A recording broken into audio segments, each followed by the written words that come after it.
Our next guest says that while he expects to see significant inflation over the next 18 months, he says that's probably a good thing. Let's bring in Adam Posen, president of the Peterson Institute for International Economics. Adam, always great having you on. Of course, what you're saying, though, the caveat is that you need to see wages growing and also the economy expanding. Where are we at? Thank you for having me back. And I'm actually very similar, I think, in position to the Fed. I'm just a little more honest or accurate about how much inflation they're going to have to look through. I mean, the economy is in very good shape in the U.S. Household balance sheets, corporate balance sheets are in good shape. We are about a year away from full employment, maybe a little longer if job growth continues to surprise a little on the downside. But we've got fundamentals driving the economy as well as fiscal policy, as well as monetary policy. It'll be a problem, a wasted opportunity that there'll be a few million people, more than a few, who don't get vaccinated. But basically, people can count on 18 months of very strong growth in the U.S., pulling up others around the world, too. Adam, do you expect those fiscal spending pledges to actually come along, given that it's really taking a long time to get those infrastructure plans in place with Congress really not letting that through? Yeah, Shery, I mean, you're right to worry about that. The infrastructure plans and the so-called American Jobs Plan and the other plans in the so-called American Family Plan, these are mostly useful things. Whether you call them infrastructure or not, they are things that will improve labor supply, will improve quality of labor, will improve quality of people's lives as well as productivity. So I'm hoping they get through. But clearly, we're a very divided society. Before the break, you had on my friend Malcolm Turnbull talking about, the role of Fox News and the divisions over climate change. And we have that as well in the U.S. as well as budget issues. And so it is unfortunate that the Republicans in the Senate are unwilling to make a reasonable compromise. And Adam, we talk about perhaps this return of multilateralism. Every analyst that we've spoken to have been thrilled with just the preliminary agreement when it comes to the corporate tax rate that was reached, right? Are you hopeful that this attitude is going to be a little bit more pervasive in the post-COVID world? And what does that mean for global trade, for global, economic stability?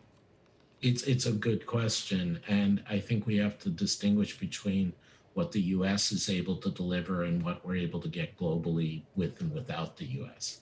For the reasons I just recapped and we all know, there's a good chance that Secretary Yellen and President Biden negotiating what I think is a very constructive international tax treaty on corporate tax could end up like the League of Nations 100 years ago, not getting support at home in the U.S. So what we need is, and I've spoken about this in an article called Principled Plurilateralism, we need the open, forward-looking countries, which includes Japan, Australia, New Zealand, potentially South Korea, Canada, others around the world, but those in the Pacific Rim, to make deals over particular areas like climate, like CPTPP, that are not exclusionary, but decide who's a member based on whether you live up to the standards or not. And the U.S. might someday live up to the standards, it might not. And maybe the U.S. is more likely to live up to the standards if the rest of the world, including the EU, put some pressure on them. The U.S., as your graphic is kindly showing, has been in retreat on a lot of things. And now we're hoping to see these things change. But the rest of the world, understandably, doesn't know if they're going to any changes are going to last beyond the 2022 or 2024 elections. So we have to push for more. It's not just the US, right? You take a look at the same kind of thing when it comes to Australia and climate, for example. I am wondering, though, when you talk about the kind of multilateral will, I guess, Prime Minister Malcolm Turnbull was talking about a Bretton Woods moment in the post-COVID era. Where does that leave China? Because we talk about an international, a US-China decoupling, and a lot of the sort of bonds that are being built are building alliances against China. Is that worrying from a global economic point of view? It's not too worrying from a global economic point of view short term, but you're absolutely right. It is something that is worrying medium and long term. So, I mean, the difference between the next few months and the next few years. You're absolutely right that the Biden administration, with one of the few things which they have bipartisan support, is trying to rally other countries around essentially an alliance against China. And I hold no love for the Chinese Communist Party and the human rights violations they're engaged in. But the fact is that allies are not always going to want to be forced to choose, especially if the US is undependable.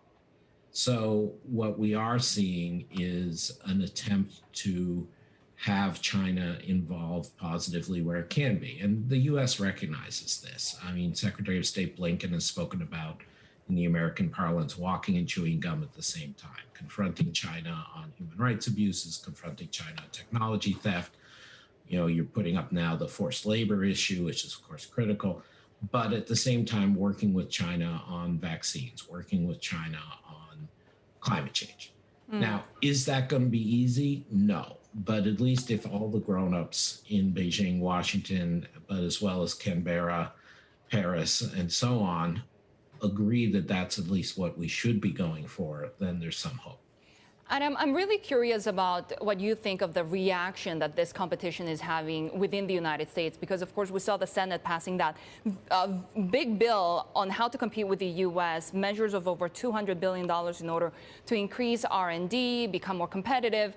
Isn't this some sort of industrial policy that China also has? It's sort of picking your winners and losers within the American economy?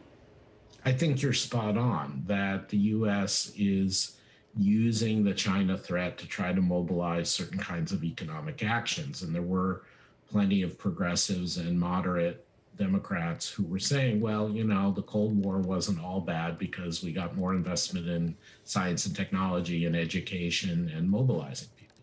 But as you pointed out, a lot of this is taking the form of industrial policy in ways that are not constructive. So Senator Schumer, the Senate Majority Leader, has made a bill and got support through the Senate for it that's quite interventionist. Now, he said in his remarks about the bill, this isn't about handing money to particular corporations, it's about particular industries. But even that is not necessarily going to work out the way he says or purports to intend. I mean, we need more investment and public investment in the US, as seen in the American Jobs Program, the American Family Program. It's not clear we need to mimic. In fact, it's pretty clear we shouldn't mimic, the Chinese forms of industrial policy. As my colleague Nick Lardy has argued from Peterson for years, China is growing more slowly with less productivity growth than it could be because it's throwing away so much money on its industrial policy. Adam, what about investments and support for poorer nations? I was speaking to the IMF's Kristalina Georgieva yesterday, and she was pretty worried about what's happening with this two-track pandemic, two-track recovery. Is there a threat that right now we're so much focused on advanced economies, what's happening within the United States, what's happening in these G7 nations, but if you don't get the rest of the world along with vaccination rollouts, with the economic recovery, that some of that will spill over again into advanced economies? MD Georgieva is right, and you were good to interview her about the two tracks. And it's being driven by something real this time rather than financial. So the G7, the US, they've made commitments through COVAX to provide hundreds of millions of doses of vaccine, finally. But that's not going to be enough unless you also fund the implementation, distribution, administration, shots in the arms in plenty of places. Just showing up and dropping a few million vaccination doses isn't going to do it. And so this is something, this being the persistence of the pandemic in various parts of the developing world, including some emerging markets, is going to be a drag on growth as well as a human tragedy. Is it imperiling the growth or the well-being of the rich countries? Not if they're heavily vaccinated in the short term, and not even in the medium term if you're managing to get big growth in those countries. But it is a human crime that we're not providing more aid and more debt adjustment and more direct health contributions. And I think MD Georgieva is quite right that we are going to have a divergent recovery. I mean, US and EU and China and Japan, if they ever get their vaccination act together, represent 75% of the world economy.